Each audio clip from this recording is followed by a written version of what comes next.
Arjuna saw. This is text number 22 to text number 30, based on the teachings of His Divine Grace, Mr. Bhaktivedanta Swami Srila Prabhupada. Srila Prabhupada ki. Translation.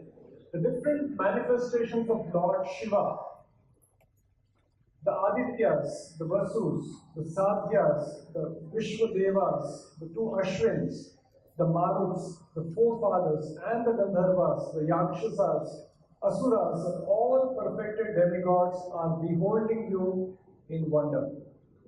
Beholding whom? Lord. In what form? Vishwarupa, the universal form.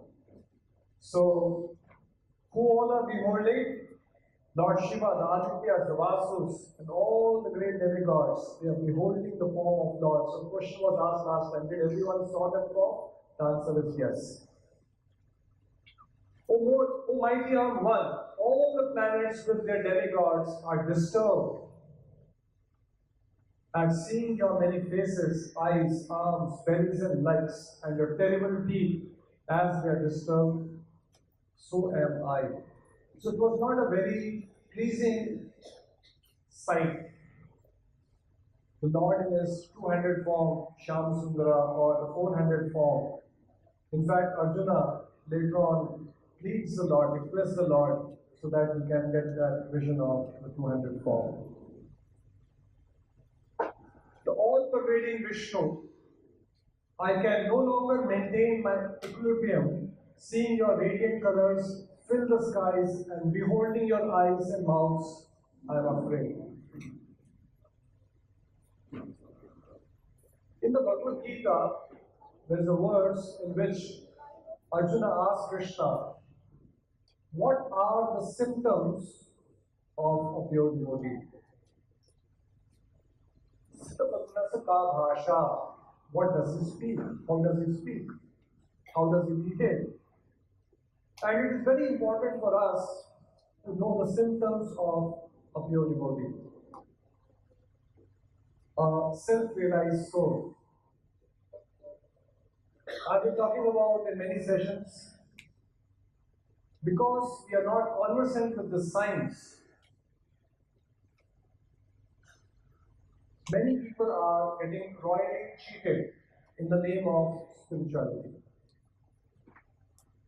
It's like we not knowing what gold is, and we are on the lookout to buy gold, and we're willing to pay the price of real gold. The Lord Himself is telling what are the symptoms of a self-realized soul. So one of the symptoms is he is equipoised in pleasure and pain, in victory or in loss. So here in this particular verse, Arjuna is saying, I'm losing my equilibrium. Now, in spiritual life, or rather when we are aspiring to tread this path, to advance spiritually, it is important that we strike a healthy balance between our material duties, material aspirations, and our spiritual growth. It is very important. Now, before we get into that, how to maintain and how to have that equanimity, first let's understand why Bhagavad Gita was spoken to Arjuna. Krishna could have spoken to some Rishi Muni, could have spoken to some sage. Now let's try to understand the scene in which the Bhagavad Gita was spoken. Where was it spoken? In the battlefield. Spoken to whom? To Arjuna, who is not a renunciant, who is not a sannyasi, who is not a brahmachari, who is not a brahmana. What is he? A kshatriya, a warrior, a family man. Why did the Lord choose this particular setting? Even in the movies, when, let's say, a villain comes and abducts a heroine, and the whole scene is built. She is screaming for help, and villain is trying to pull her ears, and suddenly the hero jumps in from the building, and everyone starts clapping, and typical that, depending on where you're watching the movie, the whistle starts, and yeah, hero aa gaya, bachcha hai, and things like that. So the director sets the scene. What if the villain is just taking it, and then just the actor, the main hero walks in? Will not have the required impact. So why did the Lord, who is the supreme director, director of all directors, who is directing the entire universe, why did he particularly choose Arjuna to speak the message of Gita, who was a family man, who was a Kshatriya, who was a warrior, and that too in middle of a battlefield? Many years back, it was Janmashtami time, and we were on a drive to collect some donations for Janmashtami. So somebody gave me a reference of a friend of his, but he said, please do not tell my name.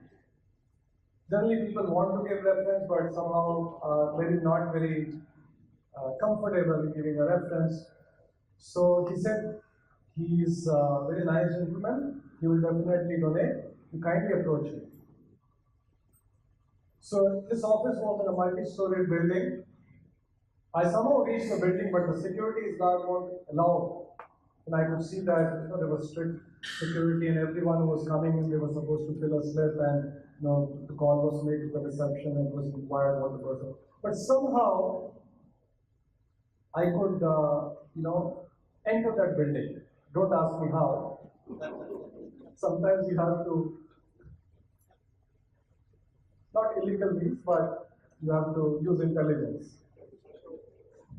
So I somehow bypassed that filter, and I reached directly the office of this gentleman who was supposed to be very rich, very opulent, big businessman. And the moment I reached the office, it was a glass door. He saw me. I opened the door. I said, may I come in? Just 2 minutes. He was not very happy seeing me. And it was quite evident from his face, although he didn't speak, it was quite evident to ask, how did you manage to enter this office? Because he knew there were filter 1, filter 2, security guard was there, reception was there. Somehow I could manage to reach that.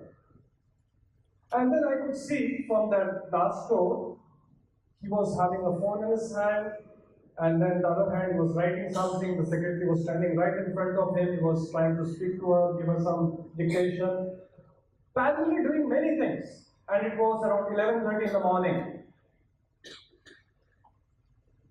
So he was a little irritated seeing me because it was peak time for him. Business hours, peak time, 11:30 in the morning. He just entered the office, was making some important calls, important business transactions were happening. And I could also sense that had he had some 3 more hands or 4 more hands, all the time he was busy. He was so busy. And then he said, Swamiji, disturb mat karo aap. Then I said, sir, Janmashtami. And then he quickly, without mincing words, he took out some 2 500 rupee notes and literally threw at me. He said, leke jao. Isi ke liye aaye na? Donation chahiye na? Leke jao. So sir, 2 minutes. Ab leke jao. Time is money for me. It's business time. Do not disturb. I could understand. It's business time, peak time. Time is money. In that, every minute he is transacting lakhs of rupees. Every minute wasted is like wasting lakhs of rupees. So I somehow, seeing that he is not interested, and I somehow came back. Now here in the battle of Kurukshetra, all the warriors are, how many people were assembled in the battle of Kurukshetra? Both sides put together.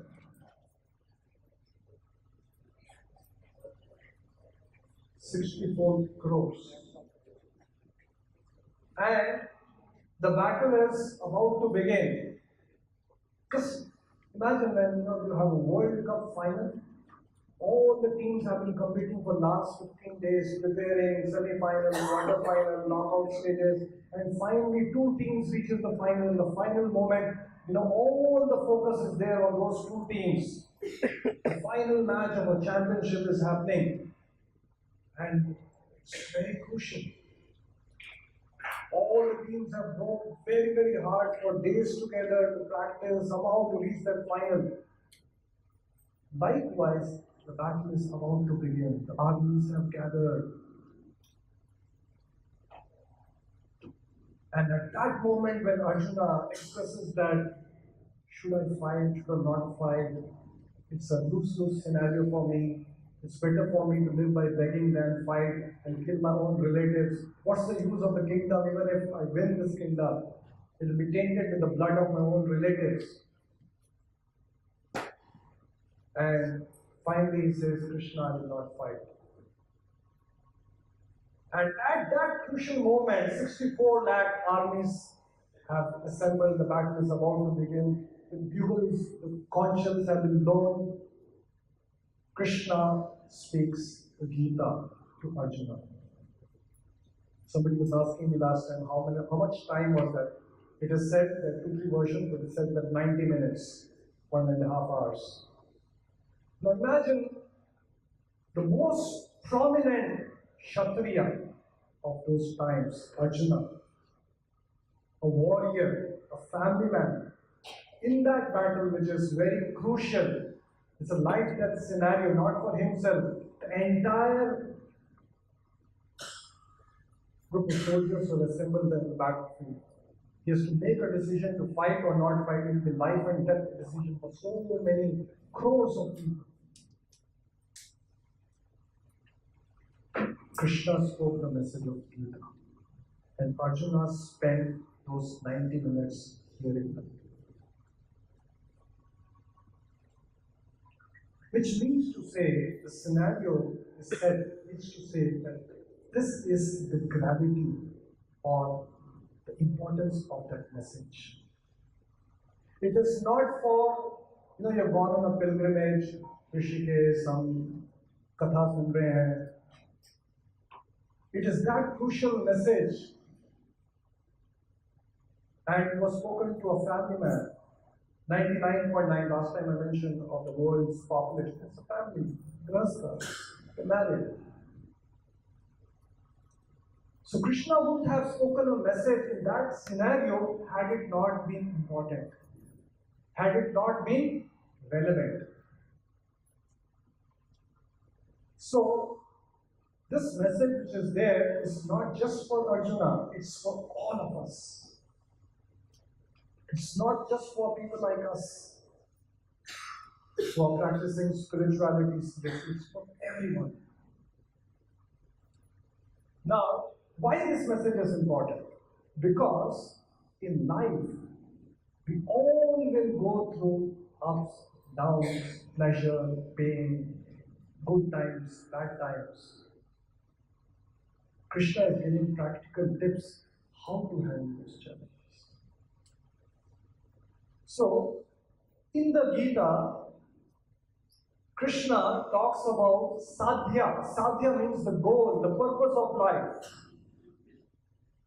Everything has a purpose. We all have gathered here for a purpose. So there is a purpose for this human form of life. And this discussion is not irrelevant because it was spoken in the battle of Kurukshetra at a very crucial time. Somebody may say, हम तो गृहस्थ हैं, ये तो सब religion की बात हो रही है, धर्म की बात हो रही है. It is not relevant for me. It's relevant for all of us. It's talking about what is the purpose of our life. What are we here for? What is the meaning of leading successful life? All of us have an innate desire to lead a life of meaning, lead a life of purpose. None other than the Lord Himself is telling what is the purpose of human form of life. Can anyone tell me what's the purpose of human form of life? What is the purpose of human form of life? If you ask this question to 100 people, you get 100 different answers. Yes or no? Somebody says the purpose of life is to help others. Somebody says the purpose of life is to eat, drink, be merry, and enjoy life. Somebody says the purpose of life is to earn a lot of money, become a big man, and then do charity. What is the purpose of life? Huh? Get rid of transformation. Get rid of transformation. Transmigration. Yes. Self-realization. Yes. Again God. Anybody else?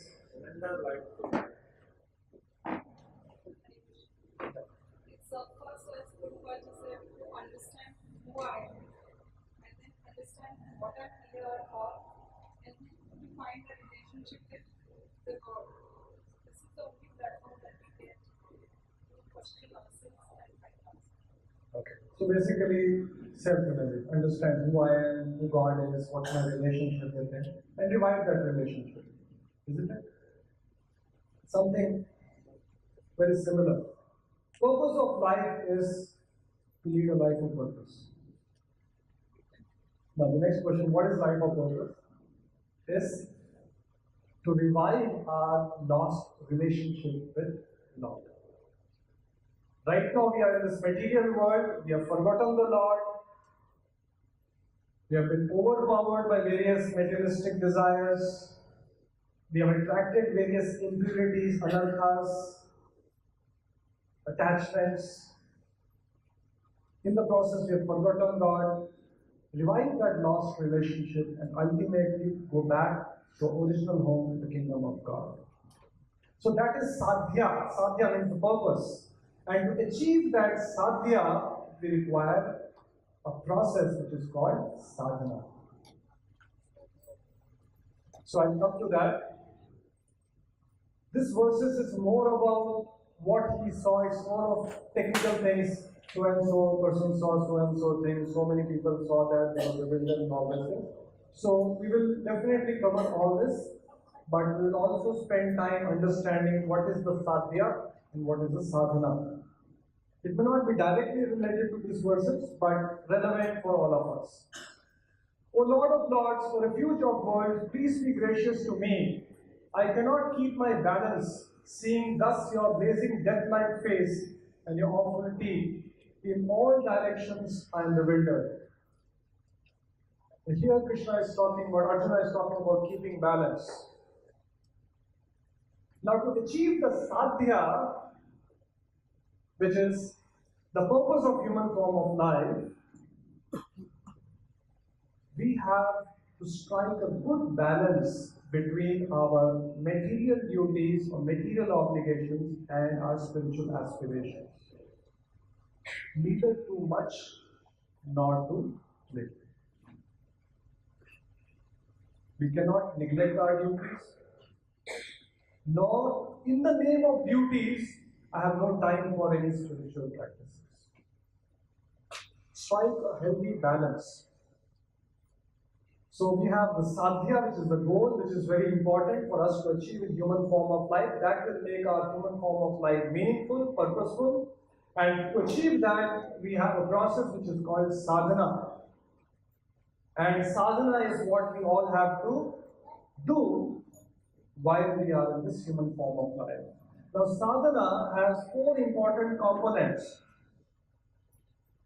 All of us may not be able to remember the points what we discussed in the session today, but an abbreviated form of that sadhana, which will make our life purposeful, is A, B, C, and D. Can anyone help me? What does A stand for? A, B, C, D of sadhana, which will help us achieve sadhya, the purpose of human form of life. What is A? What is A? Raise your hands. Austerity. Anybody else? Yes. association. A stands for association. It is said that Sangha Sanjayate. Anyone can help me with Kama. The desires what will develop in us, which will arise in us, is directly related to the association we keep. Jaisa sang, vaisa rang. Man is known by the company he keeps. The saying, tell me who your friends are, and I will tell you what kind of person you are. So if we have to achieve Sadhya, the purpose of human form of life, then it is very, very important for us to have the right association. To Asat Sangha Tyaga I Vaishnavachara, one of the bhushana or a quality or a characteristic of a devotee is Asat Sangha Tyaga. Tyaga means to give up. We have to use our intelligence that how I give up or how I ward off, I keep away from bad association or wrong association. There is some association which will pull me down, which will entangle me, which will degrade me, and there is some association which will elevate me. That association which will elevate me is called Sat-Sang. Sat means truth. That association which will elevate me spiritually on the right direction, the direction of truth. Asatoma Satgamaya Tamasima Jyotirgamaya. So, right association. With right association will develop the right desires. Sangha Sanjayate Kama. And so A stands for the right association. Unfortunately, in today's world, bad association is available to all of us at the fingertips. Right in our house, the television, most of the time, most of the things which we watch could be degraded. That's where we have to use our intelligence, use our discretion to choose the right association. What is materialistic association? What is material association which will degrade us? Can anyone know? Who's a materialist? At least we should know what association to aspire for, what association to keep away from. Who is a materialist? We have a word called spiritualist, we have a word called materialist. Who is a materialist? Yes.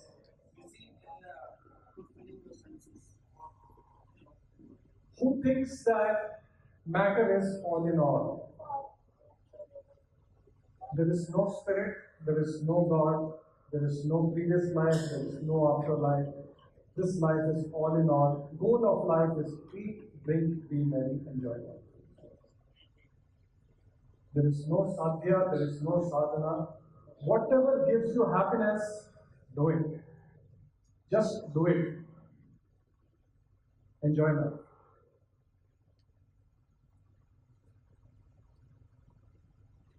So, the moment we see a person, need not be an atheist. Now, in our daily life, we cannot completely be away from such people. We cannot. We have to interact. So, Bhagavatam gives the answer. Yes, we may interact. We don't have to make anyone our enemies. But don't intimately associate. Don't intimately associate means you reveal your heart, ask their advice, implement their advice. Agar aap materialist, hardcore materialist go and say, I attend a Gita class, you say, kya time waste hota hai? Why are you wasting time? This is not the time for all this. Don't seek advice, don't reveal your heart. It is more of an official relationship. And when it comes to satsang, yes, we give all ears. We associate because that association will elevate us. We should not have enmity, but not intimately associate with a person who is a materialist.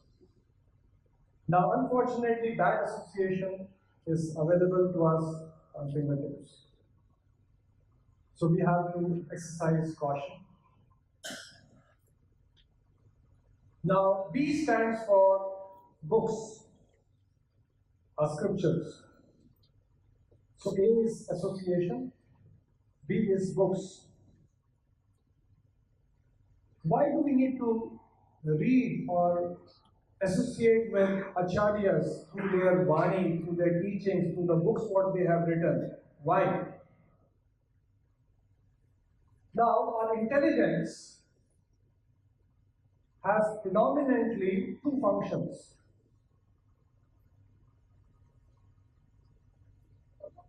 First function is to discriminate, to discern. We use intelligence to choose right or wrong, to make choices in our daily lives. And then we also require intelligence for determination, for keeping up or maintaining those resolutions or holding on to those choices. So when we on a regular basis associate with great acharyas through their teachings,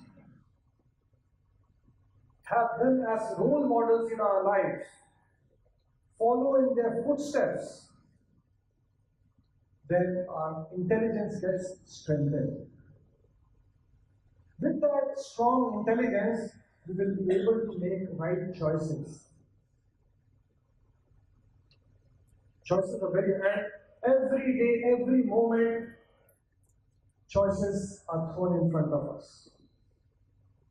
Today, you had a choice to come to this place or sit back and relax at your place. You had a choice. Now, definitely use intelligence to make a choice.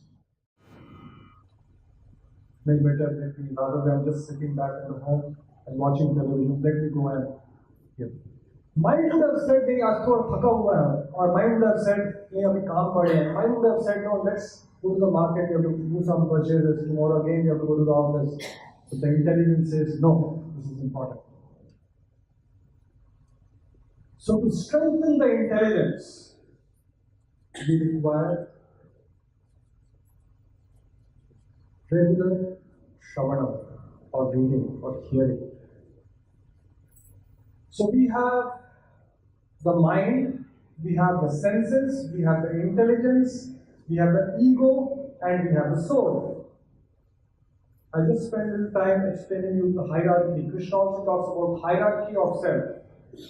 All of us understand we have senses. How many senses we have? 5 senses. Eyes, ears, nose, tongue, touch. And then higher than the senses, the controlling point of the senses is the mind. Mind is controlled by intelligence. Intelligence is controlled by the soul, the self. So just like in a company, you have the CEO, you have the manager, you have the supervisor, and you have the workers. So CEO of this mind-body system is the soul, the Atma, the real self. जब वो आत्मा निकल जाती है, that whole thing is a dead body, it's broken, buried or cremated, over. Soul is the real self, he's like a CEO. This intelligence is like the manager. The mind is like the supervisor, and the senses are like the workers. So just like in a well-run company, it is a CEO who drives the mission, vision, the goals of the organization, and shares with his managers, percolates that vision down the line. And if everyone is aligned to that mission and vision, the company is well managed. And it is also called well managed when the workers work as per the direction which has come from the top. Although it could be participative management and so many things, but nevertheless, it is The direction is coming from the top. So now, association, why association is important? That association, now between the self and the intelligence, today we are going to be little technical, between the self and the intelligence, there is another entity which is called, okay, we'll go one by one so that we don't get confused. Bottommost is what? The senses. Next to the senses is mind. Is that clear, everyone? Next to mind is intelligence. And next to intelligence is the soul. Now, between the soul and the intelligence is something called as ego. Ego is what the soul thinks it to be, what the soul identifies itself to be. Ego means identity. False ego means the soul thinks that I am the body, I am the senses, I am the mind. And the real ego means self-realization, means the soul thinks that I am a soul. No.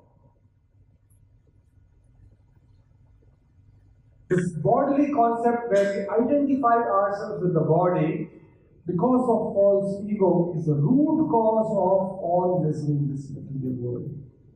Now, some association strengthens the false ego, builds the false ego, grows the false ego. And what is that association? Asatsanga. And satsanga dismantles that false ego. And when the dismantling of full false ego happens, the real self awakens, which is nothing but called self-realization. Is that clear? How many of you it's too technical? Only one hand. That means I can continue.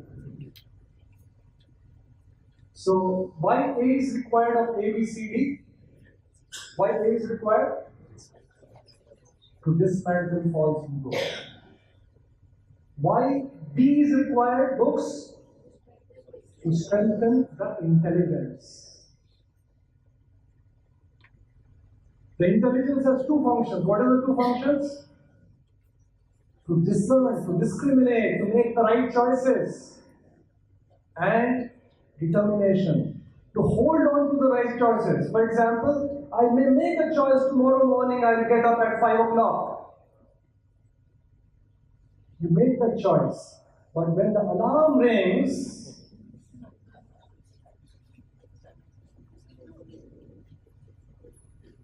the mind and intelligence, there is some small talk going on between the two.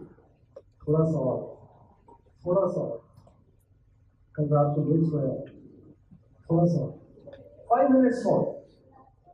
So depends who wins, who is more stronger. So B is required for strengthening the intelligence. Now C stands for chariot. Now the Lord, who is all pure, who is all powerful, who is Shad Aishwarya Purnam, who is Bhagwan, in this particular age of Kali, for the fallen souls like us, knowing that we all are degraded, living in very degraded times, in Kali Yuga, which is of all the 4 yugas, the most degraded age. And it's quite evident, there's a lot of allurements, a lot of temptations. Today morning, one lady asked me, when we chant, we're not able to focus. Because there's so much distraction, so much agitation in the mind. Mind has 2 diseases. What are the 2 diseases of the mind? Where it should stay, it doesn't stay. जहां उसको टिकना चाहिए वहां टिकता नहीं. And second disease, जहां नहीं जाना चाहिए वहां जाता है. Where it should not go, what it should not think, it thinks. disease of the mind. Now, to cure that disease, sadhana has an element called C, that is chanting or mantra. Mantrayate iti mantraha. Mantra delivers the mind. That mind which is chanchala, which is always flickering, just jumping from one topic to another. It is not steady. Now, to practice sadhana, that how we can make that mind which is chanchala, it doesn't listen to us, doesn't listen to the soul, doesn't listen to the intelligence. It wants to do its own thing, wants to go things which we don't want it to go. To tame it, to control it, we have been given the name of the Lord so that we can slowly focus the mind on that name and thereby get purified. And you can always tame the mind by focusing on a candlelight, focusing on a point, focusing on something. But here, that something is not an ordinary thing, it is the Lord Himself. Kali Kale Nam Rup Avatar. Nam Namino Abhinatvam. Nam, the name of the Lord, and Namino, the Lord Himself. Abhinatvam. Abhin means they are not different. So our focus, we are advised, we are asked by Acharyas to focus our mind on attentively hearing the holy names of the Lord. By focusing the mind on the Lord, on the mantra, which is not different from the Lord, our mind becomes purified.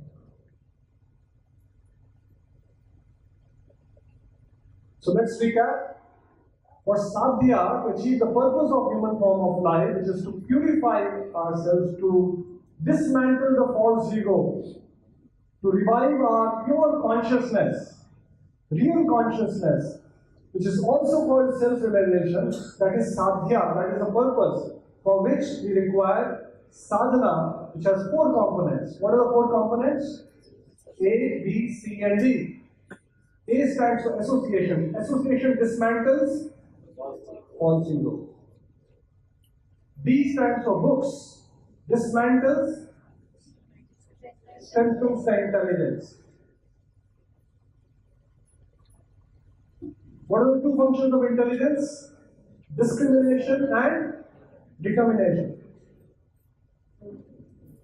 When we read about the character of great devotees who in very trying circumstances remembered the Lord, made those right choices, took on to that path, we get inspired. Our intelligence gets strengthened. When that situation comes next time, we also are inspired to walk that path.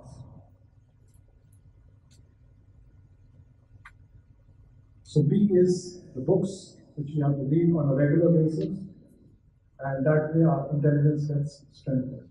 If our intelligence is not strengthened, what will happen? If our spiritual intelligence is not there, what will happen? One may be a brilliant person materially. He may be CEO of a big multinational company, good analytical skills, can think very big, good in numbers, good financial acumen, but the intelligence to make the right choices with respect to sadhya is not there.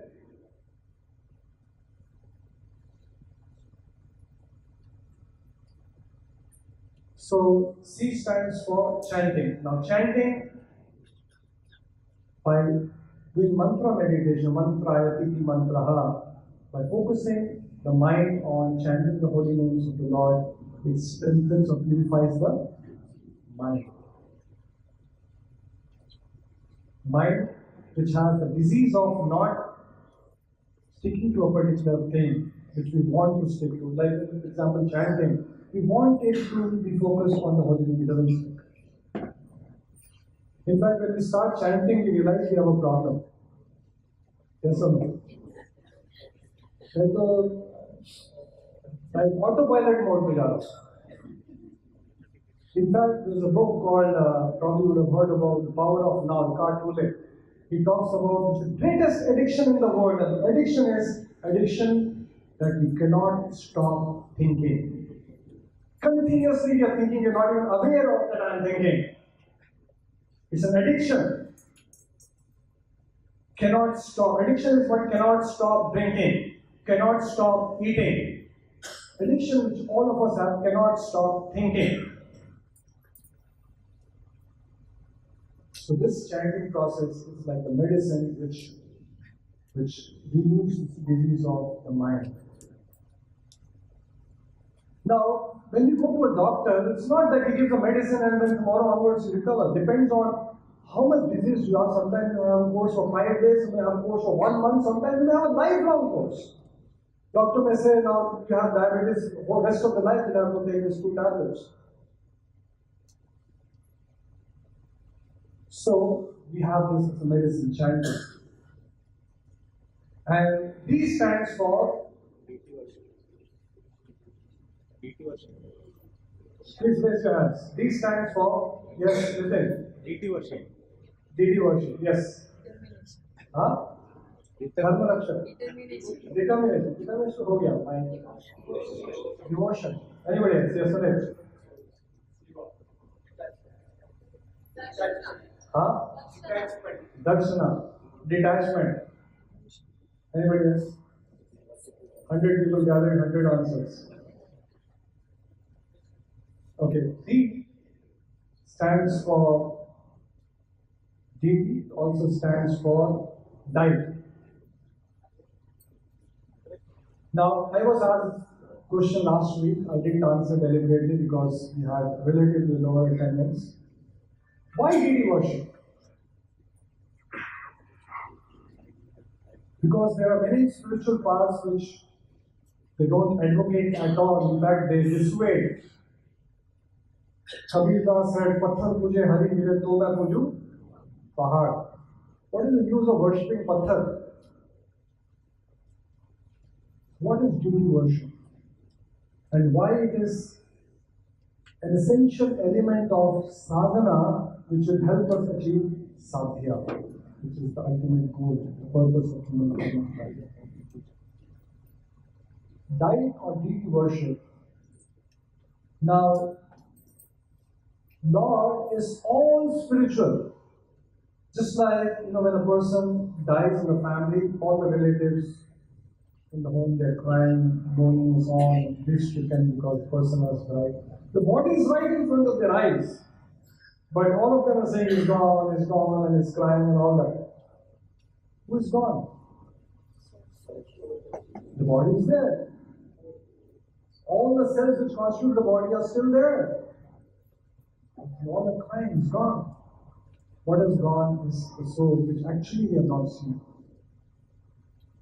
What we have interacted with, what we have seen is the body which is right in front of me, but we confidently say it's gone. So we cannot perceive spirit because we have this material body with the material senses which can only perceive matter. Just like we cannot perceive soul, forget about perceiving super soul or the supreme soul or the supreme Lord who is all spiritual.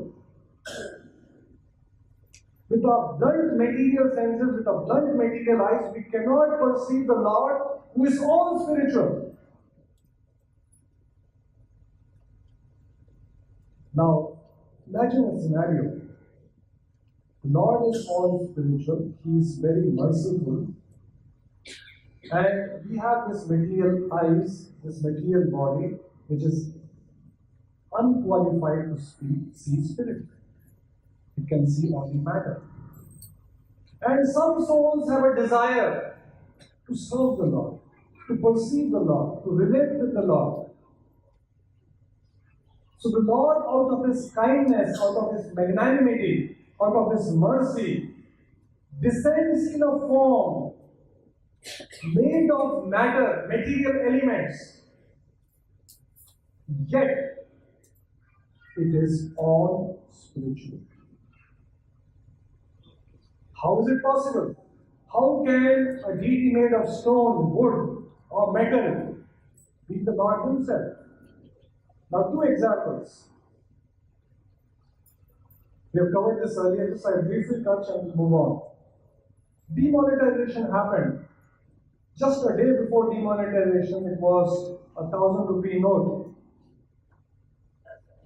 You could buy 1,000 rupees worth of items using that piece of paper. And after the demonetization, the same 1,000 rupee note was a piece of paper. The government had agreed that yes, this is 1,000 rupee note. And the same government said that no, now it is not a 1,000 rupee note. The government had the power. Likewise, the Supreme Lord has the power when a devotee requests that I want to serve you, descends in a form which we in our present state of being can see, just the material elements. Yet, by the omnipotency of the Lord, by the power of the Lord, just like the government says, this piece of paper is 1,000 rupees, this piece of paper is 2,000 rupees. Actually, intrinsically, the paper value of 1,000 and 2,000 rupee note is not double. Yes or no? If you see the intrinsic value, the ink which it consumes, the price of the paper, it's not double. If the government says it's 2,000, it is 1,000, it's 500, it's 1 rupee. The government is powerful. It has printed the notes. So Archa Vigraha is form of the Lord, made of material elements. Because of the omnipotency of the Lord says that yes, I will accept your service through this form. When a devotee of the Lord requests the Lord, pleads the Lord, begs the Lord, there is a process called Pancharatrika Vidhi. In fact, the installation of Prana Pratishtha takes about 4 or 5 days. When the Lord is invited, the Lord agrees to come in a form made of material elements, yet has the potency, have the power of being all spiritual. Now, visualize, big man, intelligent people, rich people, they queue up in Tirupati Balaji. Use all influence somehow to get darshan, maybe they're standing for 4 hours, 5 hours, 8 hours. Aren't they fools? Standing and waiting for hours together to have a glimpse of some Buddha or a stone idol.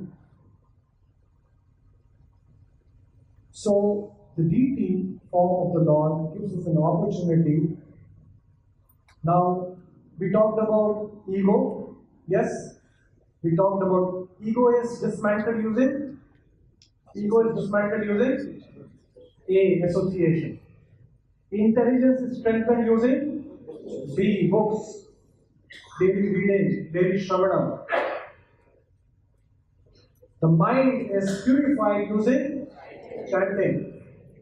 And the senses, eyes want to see all nefarious things, wrong things. Eyes can be cultivated to see the beautiful form of the smell.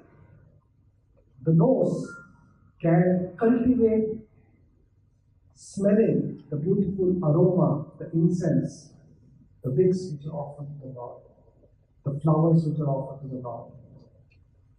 The ears can be cultivated to hear the beautiful songs, beautiful bhajans, beautiful kirtans which are sung to glorify the Lord in the form Vittala, Vittala. The sense of taste, the tongue, which naturally has inclination to eat all different kinds of things. Some things which are very pleasing to the tongue, maybe not in our self-interest. But moment we have that you can offer patram, pushpam, phalam, toyam based on the recommended of scriptures, automatically the tongue gets controlled. So to purify the senses, to purify the ego, we have association. To purify the intelligence, we have the books. To purify the mind, we have the chanting. To purify the senses, eyes, ears, nose, tongue, touch, you can mop the temple of the Lord. You can cleanse the temple of the Lord. Daily you can go to the bagicha, the garden, pluck the flowers, offer to the Lord. And the Lord is not saying that you have to make the best of it ever. The main thing what He is interested in is Bhavagrahi Janardana, your love, your devotion. Even if you offer me with love and devotion of flower, of fruit, a leaf, and water, I'll accept. I think I've shared this story sometimes, I've spoken in different forums, so I forget kahan pe kya bola, but nevertheless. One time, when this battle of Kurukshetra was about to begin, it is not that was the first option, to fight was the first option, no. Krishna personally went to Duryodhana as a peace mediator. He knew that it's going to be a ghastly warfare, crores and crores of people are going to be dead. But he went to Duryodhana, the Pandavas, they are righteous. Unscrupulously the kingdom was taken away from them. Now since they are Kshatriyas, just give them 5 villages, and this story was shared here. Yeah, maybe it's shared here. Very few people are saying this. Chapan go. No. Here? So Krishna went to Duryodhana to, somehow avoid the war and mediate peace between these two Pandavas and the Kauravas. So he said, give them 5 villages, they are Kshatriyas, they'll be happy administering these 5 villages. Doesn't matter even if you are unwilling to give the entire kingdom, just give them 5 villages. Although he knew that the entire kingdom belongs to the Pandavas. But Duryodhana, because he was so arrogant, so proud, he said, I will not give that piece of land which can even stand on a needle, point of a needle. Forget about 5 villages. And then a time came when war fighting was inevitable. Now, Duryodhana knew that Krishna is not an ordinary person. That's why when Krishna asked Arjuna, what do you want? You want me or my army? Arjuna, without any hesitation, said, I want you. Krishna reminded, you're not going to fight. I'm not going to fight. Doesn't matter, I want you. So Duryodhana was sharp, was intelligent. He knew kuch to hai usme. Imagine, Arjuna, without any, this thing has asked for Krishna, knowing that the army is with Duryodhana. Still, he is happy with it. So he knew that if Krishna is with them and he has some power, it can be a very important factor in who's going to win. So he invited Krishna. Sometimes when you are to Maskawali something, you invite them for, that's how you have many business dinners and all that. So Duryodhana invited Krishna in his palace. And because he was a very important parameter in the whole equation, he made Chapan Bhog. All wonderful, nice, wonderful items were cooked. And with a very big spread with golden plates. Now, it is said that when a person is invited or when a person eats, he eats for 2 reasons. When either he is hungry or in what scenario you eat when you're not hungry, still you eat. When? If someone, थोड़ा खा लो ना, मैंने इतना प्यार से बनाया, थोड़ा सा ले लो, थोड़ा सा एक ले लो, ठीक है, ले लेते, आप इतना बोल रहे हो तो ले लेते. So Duryodhana made the Chapan Bhog and he wanted to feed Krishna on a golden plate. So Krishna said, neither I am hungry, nor I see loving you. And he got up and went. Chapan Bhog cooked for Krishna. He just left. He went to Vidura's place. And Vidura, as you know, was a great devotee of the Lord. And when Krishna came to Vidura's place, he was so overwhelmed with joy, so overwhelmed with devotion. The Lord has come to my place. So he wanted to feed something out of love. Some guest comes, you want to feed something. So he took a banana. Nothing was there. He took a banana and started peeling. And then out of love, he was remembering the Lord. And in that love, he threw the banana in the dustbin and took the peel and gave to Krishna. And Krishna also is immersed in that reciprocal feeling of love. He's eating the peel. Imagine the same Lord who refused to eat the Chapan Bhog was eating banana peel. The same Lord as Rama was eating that small babe from Shabari. The same Lord ate chipped rice, which the wife of Sudama was very reluctant to pack for her husband. How can we go to Krishna with this insignificant offering? He's living in a palace, he's living in Dwaraka. But Krishna, what have you brought? What have you brought? Took that portly, opened it, and his mouth was meeting them. So, imagine we all fallen, degraded in this material world, completely in Maya. The Lord has descended in Archa Vigraha form so that we can cultivate the taste of seeing the beautiful form of the Lord, can serve the Lord, can touch the Lord, can make a garland for the Lord, can cook for the Lord, can offer flower with love and devotion. And because the deity is not different from the Lord has agreed, just like a piece of paper is not different from 2000 rupee note. The benefit what a soul accrues, the purification of senses which happens, is the same as someone in the spiritual world offering a garland to the Lord.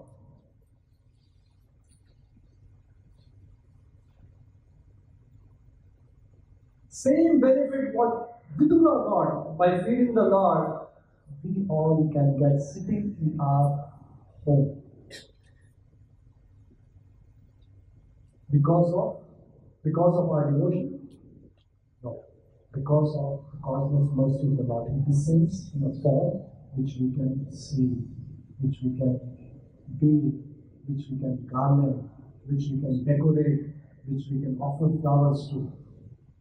And thereby our senses, which are all going vessel, which are now become impure, get slowly purified. Our tongue, which have developed taste for eating abominable things, starts getting purified, starts developing a higher taste. So that's why we have deity worship and the diet. What does it purify? The senses.